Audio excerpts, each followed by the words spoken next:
Hi, great, thanks. Good morning, everybody. It's great to be back in Belfast, and nice to see sunshine this morning as opposed to the cold and rainy weather we had on arrival last night. As everybody knows, the President's been very excited about this trip for quite some time and is glad to be here to mark the 25th anniversary of the Belfast Good Friday Agreement, which has brought peace and stability to Northern Ireland after decades of violence. President Biden cares deeply about Northern Ireland and has for many decades, dating back to his time in the Senate, and has long been an advocate for how the U.S. could play a constructive role supporting peace and prosperity. I have to say, as a personal note, I lived in Northern Ireland for 3 years, moving here in 1998, moving here in 2001. 3 years after the Good Friday was signed and a week before 9/11. So it's a particular honor for me to be back in a place I care deeply about, and also with a president who cares very deeply about the place as well. As I said, as a U.S. Senator, Joe Biden visited Northern Ireland, met with leaders of its political parties, as well as with British and Irish leaders. He advocated for the U.S. to provide economic assistance in support of the peace process and alleviate the high economic cost of the Troubles. He vocally supported the adoption of the Good Friday Agreement in 1998. In 2000, he nominated Senator George Mitchell to receive the Nobel Prize for his work to bring together Northern Ireland's leaders. President Biden, as I think you're all tracking, will be meeting with Prime Minister Rishi Sunak later this morning. So it will be an opportunity for the two of them to discuss the tremendous progress that's been made here in Northern Ireland, as well as to how the United States can continue working with the UK government, as well as the Irish government, the European Union, and Northern Ireland's leaders to continue to be a partner for peace and to support continued economic development in Northern Ireland. I expect the leaders will also have the opportunity to touch base on the latest developments in Ukraine, including our continued joint efforts to support the people of Ukraine as they defend themselves from Russia's continued aggression. For those of you that are counting, this will be the third in-person meeting between President Biden and Prime Minister Sunak. They met for the first time at the G20 meeting in Bali at the end of last year. They saw each other last month with the AUKUS announcement in San Diego, at which time the President invited Prime Minister Sunak to visit him in Washington in June. And of course, they'll have the opportunity to see each other next month at the G7 meeting in Hiroshima as well. So following that meeting, the President will head to Ulster University, which is going to be the main event that the President is doing here in Northern Ireland. Ulster University is the largest university here in Northern Ireland, and the President will have the opportunity to deliver remarks that will focus on underscoring the readiness of the United States to support the gains of the last 25 years and to support Northern Ireland's vast economic potential to the benefit of all communities. The audience will include a mix of young entrepreneurs, young leaders, business leaders, civil society, representatives of the UK government, as well as members of Northern Ireland's government. I expect the President will talk about how the last 25 years were focused on peace, but the next 25 years should be marked by economic growth and prosperity. At Ulster University, the President will have the opportunity to engage with the leaders of the 5 main political parties of Northern Ireland, who we also saw when they were in Washington for the St. Patrick's Day reception and other events last month. After a speech, the President will be heading down to the Republic of Ireland. He will be starting in County Louth, where he will have the opportunity to dig a little deeper into his family's Irish roots and the story of how they immigrated to the United States. His ancestors from Louth are the Finnegans, who are on his mother's side. So the President will have the opportunity to take a guided tour of Carlingford Castle. And from a viewpoint at the castle, the President will be able to see Warren Point in Northern Ireland, which is where Owen Finnegan departed the port of Newry for New York. President Biden will end the day with a walking tour of Dundalk, where he may even encounter some distant cousins.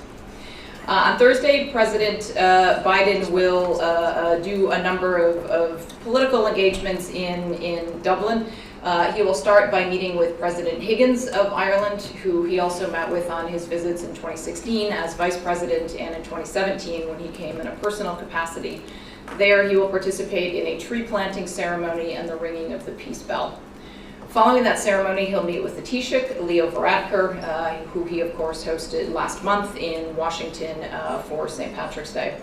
In both meetings, the President will have the opportunity to discuss the close bilateral cooperation between our two countries, as well as our cooperation on a range of shared global challenges. The President will then address a joint session of the Irish Parliament, where I assume he will talk about, again, the strong bilateral ties between the United States and Europe, and our close cooperation to advance peace, security, and prosperity, as well as the deep and enduring historical, cultural, political, and economic ties between our countries. On Thursday night, the President will attend a banquet dinner hosted by the Taoiseach at Dublin Castle. On Friday, President Biden will travel to County Mayo, which will include stops at the world-renowned Knox Shrine and the North Mayo Heritage Center. At the latter site, the President is expected to meet with experts who will share further research about the ancestry of the Blewett side of President Biden's family. The trip will then culminate with a speech in front of St. Murdoch's Cathedral in Ballina, which is the very cathedral where in 1828 President Biden's great-great-great-grandfather Edward Blewett's bricks were used to construct 12 pillars that support the nave. One thing you will hear and have long heard the President talk about in Ireland is how much his Irish heritage means to him and how closely linked the United States and Ireland are. Today, 1 in 10 Americans have Irish ancestry. Irish Americans are proudly represented in every facet of American life. And beyond those close personal ties, Ireland, of course, is a key economic partner of the United States, and our two countries are working closely together to make the global economy fairer. It's worth noting that the Irish government has been a very strong supporter of Ukraine, providing vital non-lethal assistance, including medical supplies, body armor, and non-lethal assistance, as well as support for Ukraine's electric grid and agricultural sector. They've supported sanctions within the EU on Russia, and notably the people of Ireland have welcomed approximately 80,000 Ukrainians, offering refuge to those who were forced to flee the violence. And I expect the President to recognize all of this and more in his address to the Houses of Parliament, and as well as when he speaks in County Mayo on the last evening of the trip.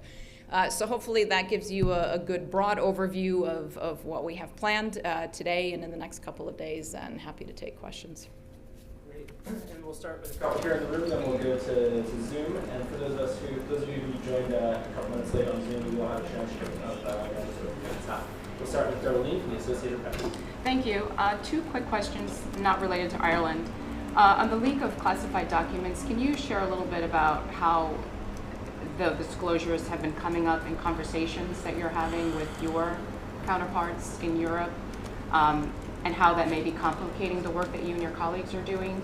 And then the second question is on the comments by the French president after he visited China. How wide would you say the gulf is between the U.S. and the European approach to Beijing? So I think we're going to take all of the non-trip questions with Kirby and Corinne later today and just focus here for now on the trip. Over to Josh with Bloomberg. Yeah, thank you. Can you discuss whether the President will have a response to Prime Minister Sunak's calls to launch some measure of free trade negotiations, not a full FTA, but he wants to move the ball forward here somehow? What will the President tell him? So I don't anticipate that the two leaders are going to be talking about a free trade agreement on this trip. I think when they meet later this morning, the purpose of their conversation is going to focus primarily on the situation in Northern Ireland, given that that's where they're meeting, as well as a chance to touch base on Ukraine and some other issues. When the two leaders met in San Diego, they did have an opportunity to touch briefly on economic issues, and part of the reason that the President invited Prime Minister Sunak to have a meeting with him in Washington in June is to continue furthering and deepening that conversation. So we're continually looking for ways to engage with the UK on the full range of economic issues, as we had read out of their conversation in San Diego, but are not currently discussing a free trade agreement with them. Sectoral specific trade arrangements that the U.S. would be interested in, sort of bite-sized efforts that the PM has been advocating for? I think those are all the source of ongoing negotiations, and I expect the two leaders will have the opportunity to talk in more detail about economic issues when they have the opportunity for a longer conversation in June. And very briefly, given he's meeting the political party leaders, does the U.S. have a position on whether the Good Friday Agreement should be revised to allow for non-sectarian parties to join any power-sharing agreement? Right now, that's not the case. does he have a position, or does the US have a position one way or another, whether that should be? I know that's the subject of a lot of ongoing discussion here right now. That is ultimately going to be a decision for the people of Northern Ireland to make in terms of how they structure their governance. Is he pressuring them to break the logjam at Stormont right now, or is that not the purpose of the greetings today? The purpose of the president's visit today is to mark the Good Friday Agreement, to continue to reaffirm the support of the United States for peace and prosperity, to underscore the readiness of the United States to engage in further economic investment here. Obviously, the president, like I think everybody in Northern Ireland, the Prime Minister, the Taoiseach, and the rest, would like to see the devolved institutions back up and running. The president made that point in his remarks on St. Patrick's Day, but really the main purpose of his visit here today is to mark the anniversary. Thank you. Great, we're back to NPR. Thanks, Amanda. Appreciate it. In terms of talking to the DUP today, what is the president's strategy to encourage them to reopen Stormont, given it's widely seen here that they're holding it up because they don't want Sinn Féin to have the first minister and sort of break this huge tradition? Just curious to know what leverage he might have in his conversations with the DUP. I think, like I said in response to the previous question, I think the main message of the president to all parties, to all people of Northern Ireland, is to reaffirm support for the Good Friday Agreement. And obviously, Pillar 1 and the devolved institutions here in Northern Ireland are a fundamental part, strand 1 of the Good Friday Agreement. And so I think the president's message, as he said in St. Patrick's Day, as I expect he will reaffirm today, is the United States' strong support for that, the belief that the people of Northern Ireland deserve to have democratically elected, power-sharing, representative governance. So I think the president comes here very much as a friend, as a supporter of Northern Ireland, as a supporter of peace in Northern Ireland, to convey the message of support from the United States for those institutions and for the process here. Great, we'll take one from the Zoom here. We'll go to Brendan Hughes. Thank you very much for this briefing. Based in Belfast here, I suppose I'm just interested in the logistics of things. I'm wondering if you could tell us in relation to the meeting or engagement that the president will be having with the Stormont parties, how is that engagement going to look? Is it going to be a proper sit-down meeting, or is it simply going to be a shaking of hands while they're at Ulster University? And I wonder if you could give a bit more detail as to the timings of when he will actually be leaving Northern Ireland, how he'll be leaving Northern Ireland, because I suppose we're interested in just how short this visit north of the border will be. Do you want to address any of the logistics? Sure. On the logistics, the president's after his event at Ulster University, he'll head to the airport to fly to Dublin, and from there he'll head over to County Louth.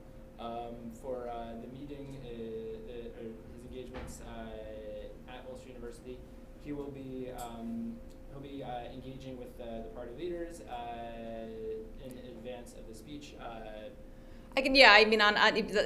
Yes, I think Sean is tracking better the timing and the broad logistics. But I think as Sean said, the president will arrive at Ulster University and will have the opportunity, I think, to engage with some of the dignitaries who will be attending his speech, and it will be in that context that he'll have the opportunity to engage with the leaders of Northern Ireland's 5 main political parties in advance of delivering his remarks at the university.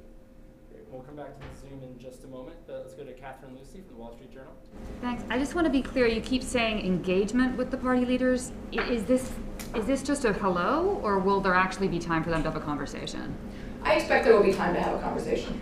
And It is not going to be a formal sit-down group meeting, but there will be an opportunity for him to speak with each of the leaders of the 5 main political parties. And I know you've been asked versions of this before, but with the DUP, does the president is he going to have a direct ask for them? Is he going to ask them to do anything? I'm not going to speak to what the president is going to say in these meetings. I think as a broad matter, and as I indicated, the president obviously is supportive of the institutions. The president, like everybody in Northern Ireland, the leader of the UK, would like to see the institutions up and running. That's been very much the president's broad and consistent message from St. Patrick's Day. I think you will hear that message publicly from the president today, and I think he will have the opportunity to convey that directly to the party leaders as well.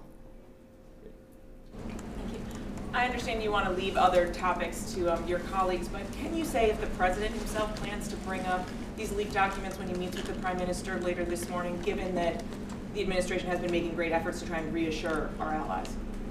I think we've been having engagements across the administration with a broad number of allies and partners, but can't speak to specifically what the president intends to raise for the prime minister this morning.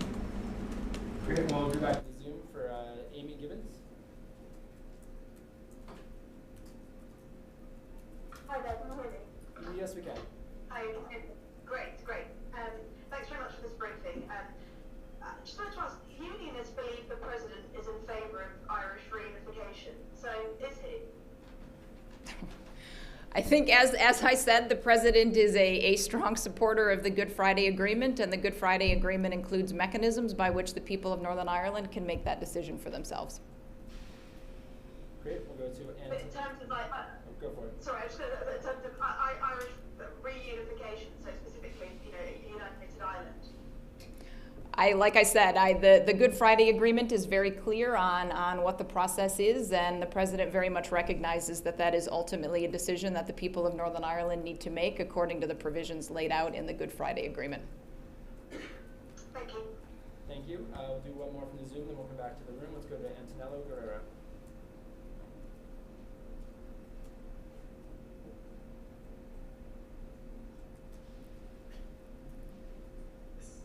Hi, sorry, thanks very much for this.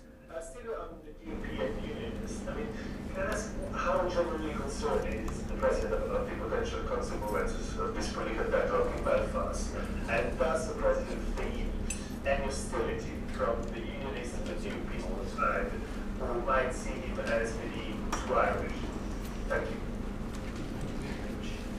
I think the president, as I said, has long tracked, supported, and engaged in the peace process here in Northern Ireland. And I think if you look back to his record, dating back to when he was a senator in here, the president has a track record of engaging with leaders from all communities, engaging with the leaders of both the UK and Ireland.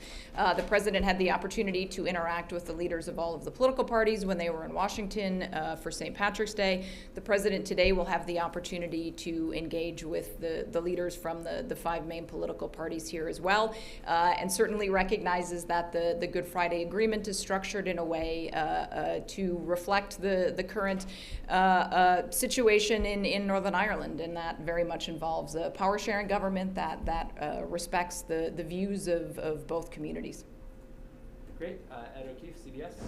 Thank you again for doing this. After today's pretty meaty and sensitive interactions with political leaders here, I think there's a perception that the rest of this week is essentially, tree planting, bell ringing, and a taxpayer-funded family reunion.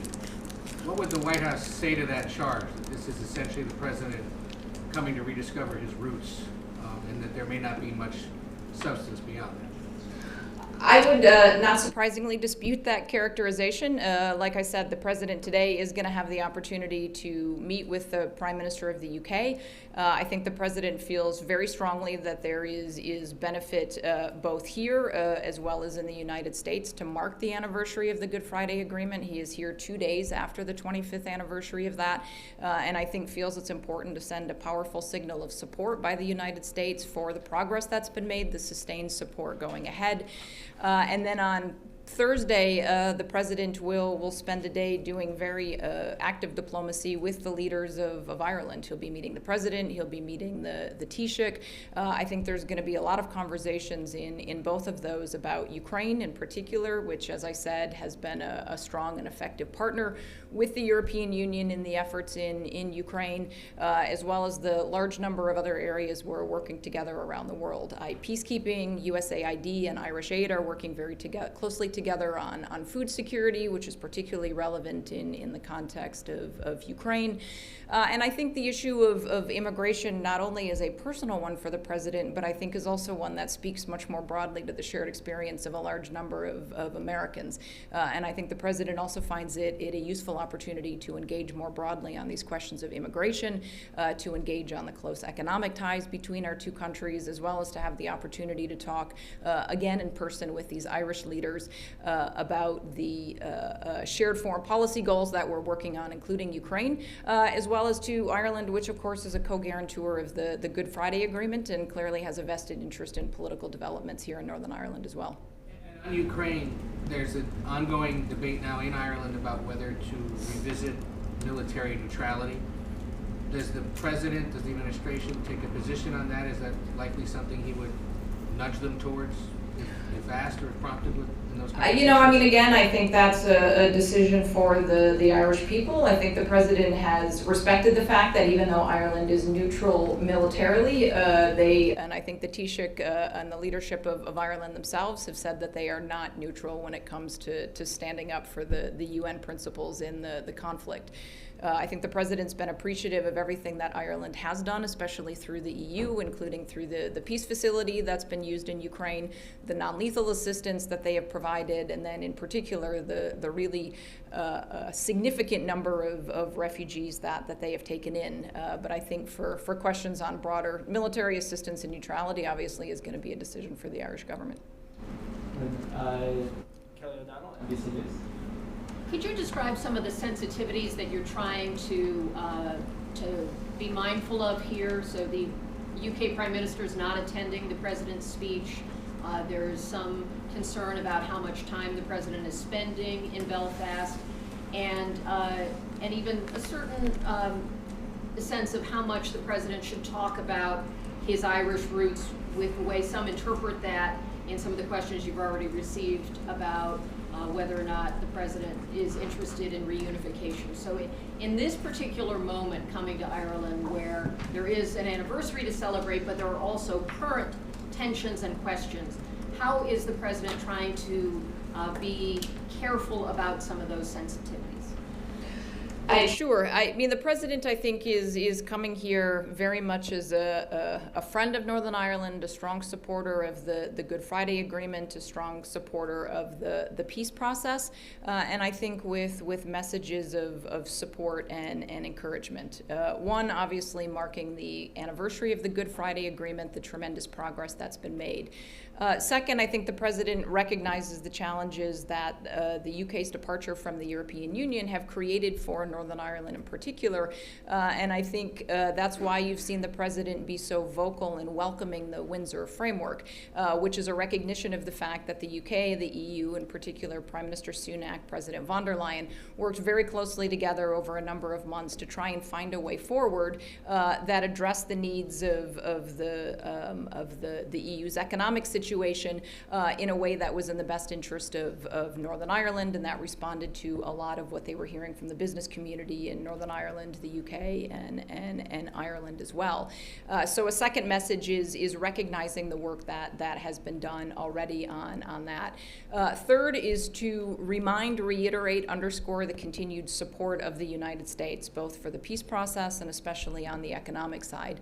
The president appointed a couple of months ago Joe Kennedy as the special envoy for Northern Ireland economic affairs. Joe Kennedy will be with the president today at the speech, and Joe Kennedy will be remaining in Northern Ireland in the days ahead to continue following up on the president's pledge to continue investing in the economic development of Northern Ireland.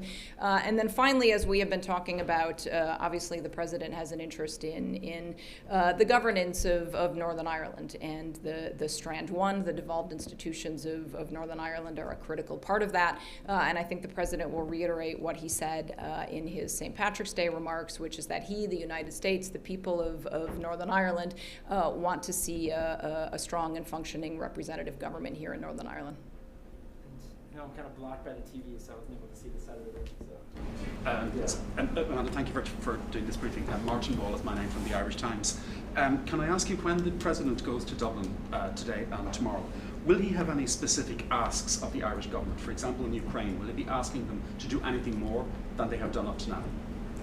I think, like I said, the president's been very happy with everything that Ireland has been doing. I know when he spoke with the Taoiseach when they were in Washington together on St. Patrick's Day, it really is staggering when you look per capita at the number of Ukrainian refugees that Ireland has taken in. So that was something that very much struck the president when they met in Washington, and I expect they will discuss again when they see each other in person.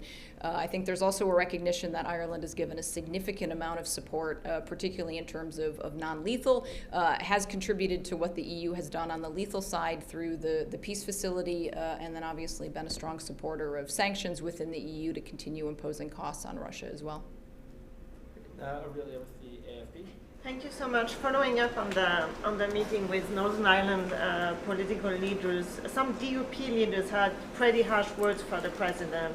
One of them describing him as anti-British in the press just this morning. So is the president trying to change that perception, and what's his message going to be for those leaders?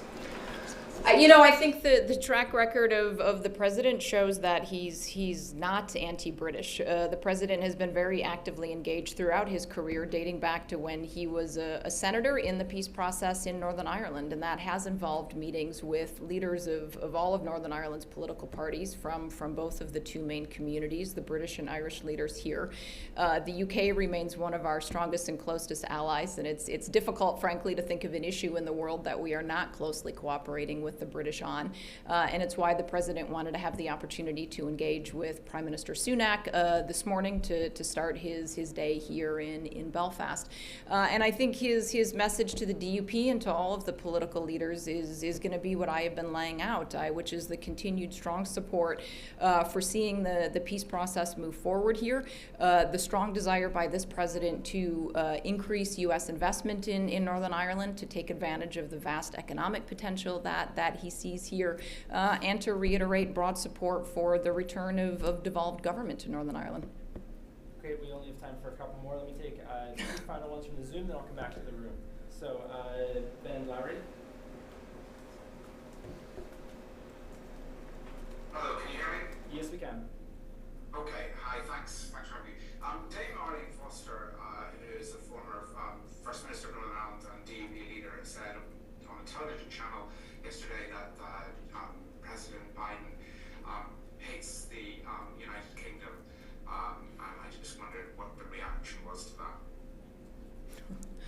I guess I can answer the same question a second time. It's simply untrue. The fact that the president is going to be engaging for the third time in 3 months, and then again next month, and then again in June, with the Prime Minister of the UK shows how close our cooperation is with the UK. And before that, the president had numerous calls and meetings with Prime Minister Johnson and Prime Minister Truss as well. President Biden obviously is a very proud Irish American. He is proud of those Irish roots, but he is also a strong supporter of our bilateral partnership with the UK, not only on a bilateral basis within NATO, within the G7, on the UN Security Council, and like I said, we truly are working in lockstep with the British government on all of the pressing global challenges that our countries are facing. Let's do one final question from the Zoom, then we'll come back to the room to finish up. Let's do Lisa O'Carroll.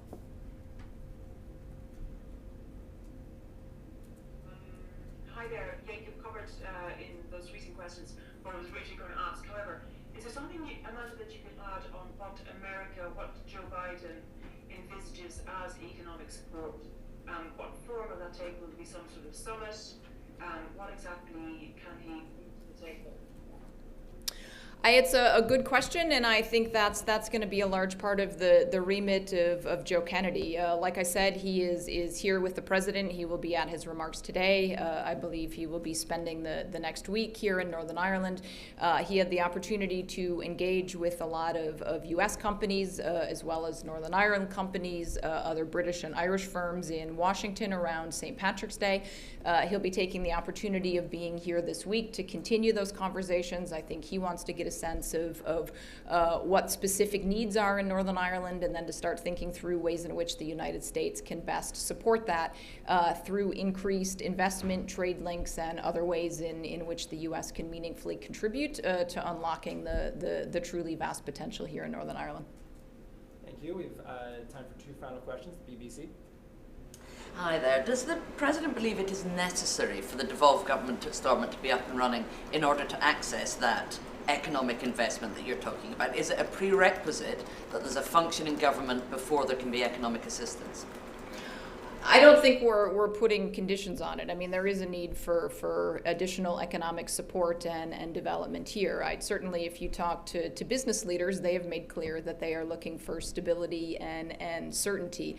But I think our commitment to Northern Ireland has been clear and sustained and is going to continue. But that obviously is a question for business leaders. It is, just to go back to something I said earlier, why the President has been so supportive of the Windsor framework, because there is a clear view that responded to the needs that were identified by businesses, and that is a step in giving businesses the confidence and the stability that they need. So I think it's fair to say that having the devolved institutions up and running would further provide that stability and certainty to businesses, but the U.S. commitment to support Northern Ireland's economic development stands on its own. Great, we have time for 1 final question, if anyone has any more. Great. Always love it when we exhaust questions. I know, the last ones are always the hardest too, so. Well, thank you everyone for taking time to do this. We're very glad we were able to make it work. As Amanda said at the beginning, we're working on getting more gaggles for you all throughout the trip, including with Kirby and Kareen, so we'll keep you all posted as soon as something gets finalized.